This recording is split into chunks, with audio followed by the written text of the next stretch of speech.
एक भावनिक मराठी कथा. आईचा शेवटचा फोन. राहुल शहरात मोठ्या कंपनीत नोकरी करत होता.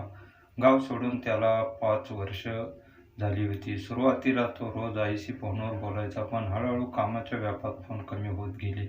आई मात्र रोज वाट बघायची, आज तरी माझा मुलगा फोन करेल. एक दिवशी आईने स्वतःहून फोन केला राहुलला. "बाळा, कसा आहेस तू?"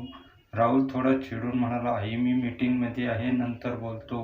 आणि राहुलने फोन ठेवला. तो नंतर राहुलने कधीच आईला फोन केला नाही. 2 दिवसांनी गावावरून फोन आला राहुलला.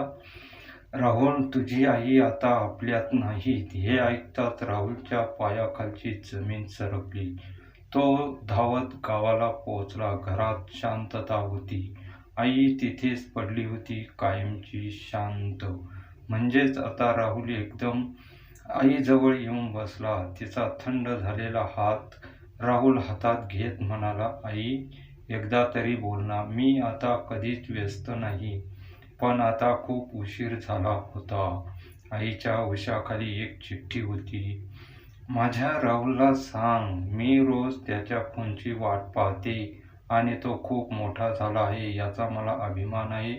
राहुल जोराजोरात रडू लागला, कारण आता त्याच्याकडे सगळं होतं, पण आई नव्हती. राहुल एकदम उदास होऊन गेला. शिकवण: जी माणसं आपल्यासाठी सगळं काही आहेत ना, त्यांच्यासाठी थोडा वेळ द्या, कारण एकदा वेळ निघून गेली की फक्त उरतात त्या आठवणी. आता यावरीनं आपण अजून एक कथा तयार केली आहे. कथा: आईची वाट पाहणारा मुलगा. चला तर जाणून घेऊया आईची वाट पाहणारा मुलगा या कथेचं. गावाच्या टोकाला एक छोटंसं घर होतं, मातीचं, पण प्रेमानं भरलेलं. त्या घरात राहत होती सुमनबाई आणि तिचा एकुलता एक मुलगा आकाश. आकाश हा खूप चांगला आणि प्रेमळ स्वभावाचा होता. आकाशला लहानपणापासून खूप हुशार होता. सुमनबाई त्याच्यासाठी खूप कष्ट करायच्या, शेतात काम करायच्या, लोकांच्या घरी धुणी, भांडी, कपडे सगळं काही काम करायच्या. मग एक दिवस, माझा मुलगा मोठा माणूस झाला पाहिजे. आकाश ही आईवर खूप प्रेम करायचा. तो नेहमी म्हणायचा, "आई, मी मोठा झालो की तुला कधीच काम करू देणार नाही." आणि असे अनेक वर्ष निघून गेले. आकाश आणि आकाशची आई दोघंही एकमेकांवर खूप जास्त प्रेम करायचे.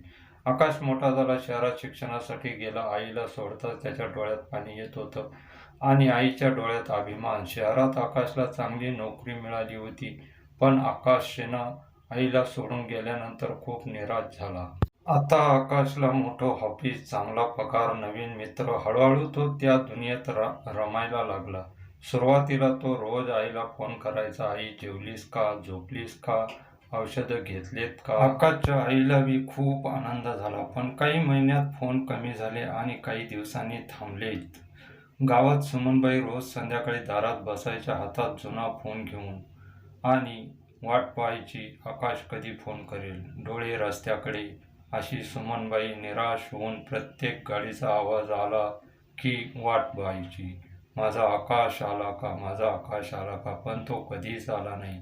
त्या शेजाऱ्यांना म्हणायच्या, "माझा मुलगा खूप मोठा झाला आहे, पण म्हणतात ना, त्याला वेळ नाही मिळत. पण तो मला खूप प्रेम करतो." त्याच्या चेहऱ्यावर हसू असायचं, पण डोळ्यात पाणी. तो शेवटचा फोन. एक दिवस सुमनबाईंना खूप ताप आला, शरीर थरथरत होतं, पण मनात एकच विचार होता, "माझ्या मुलाशी मला बोलायचं आहे." त्यांनी थरथरत्या हातांनी फोन लावला आकाशला, आणि मग आकाश ऑफिसमध्येच होता. फोन वाजला. त्याने पाहिलं, आई. तो थोडा त्रासून म्हणाला, "आई, मी आता खूप बिझी आहे, नंतर बोलतो." आणि फोन कट केला. तो नंतर फोन कधीच आला नाही. मग आकाशच्या कानावर एक दुःखद बातमी. 2 दिवसांनी आकाशला गावावरून फोन आला, "आकाश, तुझी आई आता नाही." हे ऐकून त्याच्या हातातून फोन खाली पडला आणि डोळ्यातून अश्रू वाहू लागले. तो लगेच गावाला निघाला. आकाश आता एकदम निराश झाला होता. शेवटचा निरोप. घरात शांतता होती, लोक बसले होते, आणि मधोमध सुमनबाई. आकाश हळूहळू तिच्याजवळ गेला, तिचा हातात हात घेतला. तो हात आता एकदम थंड झाला होता. तो एकदमच आईला रडत रडत म्हणाला, "आई, उठ ना, मी आलोय. आता मी कुठेही जाणार नाही." पण आई कायमची निघून गेली होती. आईच्या उशाखाली एक चिठ्ठी होती. त्यात लिहिलं होतं, "माझ्या आकाशला सांगा, मी रोज त्याच्या फोनची वाट बघायचे. तो खूप मोठा झाला आहे. मला त्याचा अभिमान आहे आणि मला मात्र खात्री आहे तो मला कधीच विसरणार नाही. हे वाचून आकाश जोरजोरात रडू पण आता शेवटी आकाशला आता पश्चाताप आला. आता आकाशकडे सगळं होतं, पैसा, नोकरी, मोठं घर, पण त्याच्याकडे आई नव्हती. तो रोज आईच्या फोटोसमोर बसून म्हणायचा, आई मला माफ कर. मी तुला वेळ दिला असता तर आज ही वेळ आली नसती. पण आता खूप उशीर झाला आई. आई रडून मोठमोठ्याने आकाश हा रडत होता. शेवटचा संदेश. कधीकधी आपण जीवनात इतके व्यस्त होतो की आपल्यासाठी जगणाऱ्या माणसांना विसरतो. आई वडील पैसे नाही मागत, ते फक्त थोडा वेळ, थोडं प्रेम मागतात. म्हणून मित्रांनो, एक शिकवण: वेळ निघून गेल्यावर पश्चातापच उरतो. आई वडिलांना वेळ द्या, कारण ते कायमचे नसतात. जीवनात आई वडिलांसारखं दुसरं दैवत नाही. मित्रांनो, तुम्हाला ही कथा कशी वाटली मला कमेंट करून नक्की सांगा. तुम्हाला काय वाटतं यावर मला नक्की कळवा. व्हिडिओ आवडल्यास व्हिडिओला लाईक आणि चॅनलला नवीन असाल तर सबस्क्राईब नक्की करा.